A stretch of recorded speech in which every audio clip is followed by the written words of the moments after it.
It seems that Donald Trump is having serious problems with Cuba, and these problems were caused by Russia and Iran. Intelligence intercepted plans by Cuba to attack an American military base with strike drones, which have already been delivered in abundance from Moscow and Tehran. It is reported that Cuba has acquired more than 300 military drones from Russia and Iran and has already begun discussing plans to attack the American base at Guantanamo. American military ships and even the city of Key West in Florida, which is located 140 kilometers from Havana. And I emphasize these are no longer rumors or speculation. This is classified intelligence information shared with Axios by a high-ranking American official. And here it's worth discussing all the pitfalls of this story. My name is Alexei Pecci. Let's talk about this, but first, please do me a favor. Subscribe to this YouTube channel, like the episode, and write your comment under this video. You can do it now or at the end of the episode. Because it's very important for promoting content on YouTube, I would really appreciate it. Also, subscribe to my Telegram channel Peachy News. The link is in the description of this video. So, let's break it all down step by step, because the story is more complicated than it seems at first glance. Today, Axios reports that Cuba is acquiring drones with various capabilities from Russia and Iran starting back in 2023. But there is information that the latest batch of drones could have been delivered by the Russians on a tanker that, in March of this year, broke through Trump's blockade and delivered petroleum products to Cuba as humanitarian aid. But now it's far from certain that there was only oil on board, and there are big questions for Donald Trump, who was shouting that the blockade was working but let the Russian tanker through. US intelligence specifies that drones are being stored at strategic points all over the island of Cuba. Moreover, over the past month, Cuban officials have requested additional drones and military equipment from Russia. The question here is, where does all this information come from? US intelligence reported that it intercepted communications in which Cuban intelligence services are trying to find out exactly how Iran is resisting. Iran is resisting the US. In other words, the Cubans are studying Iranian tactics for using drones against US forces. As you can imagine, this is not just about acquiring weapons. No, this is about preparing tactics for their use. Nevertheless, especially since the drones themselves are already in Cuba and have been dispersed throughout the territory. A high-ranking American official told Axios the following: "When we think about such technologies so close to us and about a whole range of bad actors, from terrorist groups to drug cartels, Iranians and Russians, it raises concerns. This is clearly a growing threat."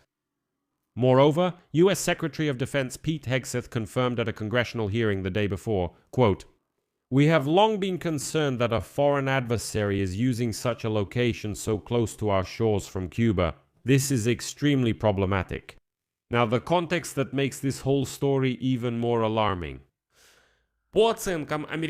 Intelligence reports say up to 5,000 Cuban soldiers fought on Russia's side in Ukraine, and Russia paid the Cuban government about $25,000 for each fighter sent.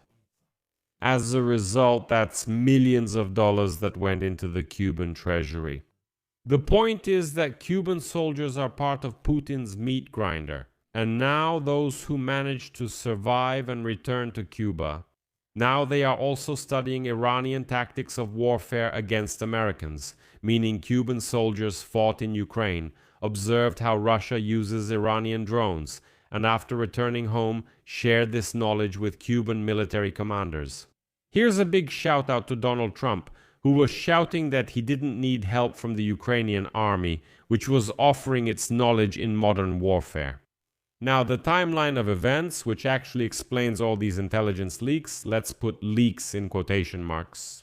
Literally on Thursday, May 14 on this YouTube channel, we already discussed that the director of the US Central Intelligence Agency, John Redcliffe, flew to Havana. And this was the first visit of a CIA director to Cuba in more than a decade. Later, the CIA stated that Director Redcliffe made it clear that Cuba cannot continue to serve as a platform for adversaries promoting hostile agendas in the Western Hemisphere. By adversaries, they mean Russia, China, and Iran. So, CIA Director Redcliffe also called on the regime in Cuba to dismantle its totalitarian system as a condition for lifting American sanctions. So, is this an ultimatum? And then, 3 days after this visit by the CIA Director to Cuba, Axios publishes information from American intelligence about 300 drones that were delivered to Cuba from Moscow and Tehran. As you can see, this isn't a coincidence. Just look at what's happening. The disclosure of this information happens just 2 days before the United States Department of Justice plans to unseal the indictment against the 94-year-old former Cuban leader Raul Castro. For the shooting down of the Brothers to the Rescue organization's planes in 1996, 4 American citizens died at that time. And now there's an indictment against Raul Castro for shooting down that plane, for a crime that's basically 30 years old. Then there's the ultimatum from Redcliffe, the CIA director, and now also the disclosure of intelligence about 300 drones. All of this is adding up, and these aren't isolated events. This is clear systematic pressure. So the US is saying it sees all and is ready to act. And here, I'll be honest, this intelligence could become a pretext for US military action.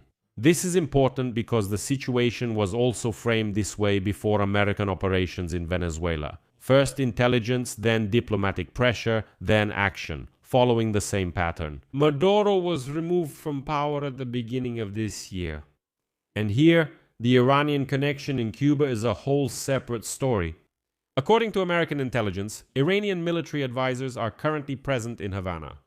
Russia and China have high-tech electronic intelligence facilities on the island for gathering so-called signals intelligence. This means that Cuba has long been more than just a communist island without oil. No, it's a base for America's adversaries, allowing them to conduct intelligence operations right off the coast of Florida. Of course, Cuba itself is hardly feared by anyone in the United States of America, since this country is unlikely to pose a threat on its own. But now Iranian Shahed drones are stationed just 140 kilometers from US territory. To put it in perspective, that's like the distance from Kyiv to Zhytomyr. Literally, it's not that far. It's a distance that an Iranian Shahed drone can cover in less than 20 minutes. And there are 300 such drones aimed at Guantanamo, American ships, and Florida. And as it turned out, that's exactly why US reconnaissance flights over Cuba have increased significantly. So the situation in the Caribbean region is escalating. I'll leave it at that. As always, share your opinions and conclusions in the comments below this episode. Subscribe to the channel and hit the bell icon. It's very important so you get notifications and don't miss new episodes. And subscribe to my Telegram channel Peachy News. The link is in the description of this video. If you want to support the work of this YouTube channel, you can do so with any donation using the links and details in the description of this video. That's all for now. Take care. Goodbye, everyone.